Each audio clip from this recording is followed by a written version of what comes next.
குளித்தலையில் புதையல் இருப்பதாக கூறி மாந்திரீகம் செய்து ரூபாய் 5,50,000 மோசடி செய்ததாக பெண் அளித்த புகாரின்படி சக்திவேல் என்ற கருப்பசாமி பூசாரியை கைது செய்த குளித்தலை போலீசார். கரூர் மாவட்டம் கடவூர் தாலுகா கரிச்சிப்பட்டியைச் சேர்ந்தவர் மாணிக்க மகன் சக்திவேல், வயது 38. இவர் குளித்தலை அருகே தெப்பக்குள தெருவில் கருப்பசாமி கோவில் ஒன்றை அமைத்து மாந்திரீக பூசாரி வேலை செய்து வந்துள்ளார். இவரிடம் திருச்சி மாவட்டம் திருவரம்பூர் கீழக்குறிச்சியை சேர்ந்தவர் பிரவீனா, வயது 26.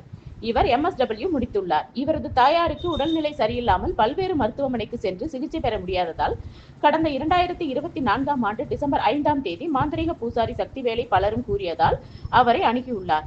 அப்போது பிரவீனா தாயார் செல்வராணிக்கு பேய் பிடித்துள்ளதாகவும் வீட்டில் புதையல் இருப்பதாகவும் அதை சரி செய்வதற்கு ரூபாய் 10 லட்சம் செலவாகிவிடும் என்று கேட்டுள்ளார். குறைத்து சொல்லும்படி பிரவீனா கேட்டதற்கு ஜிபே மூலம் ரூபாய் 5,50,000 அனுப்பி வைத்துள்ளார்.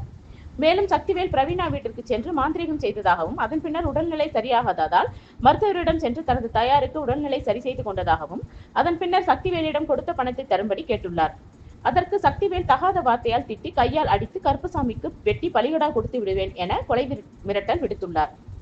இதுகுறித்து பிரவீனா அளித்த புகாரின் பேரில் 7 பிரிவின் கீழ் குளித்தலை போலீசார் வழக்கு பதிந்து இன்று கைது செய்தனர். குளித்தலை நீதிமன்றத்தில் ஆஜர்படுத்தப்பட்டு குளித்தலை கிளை சிறையில் அடைத்தனர்.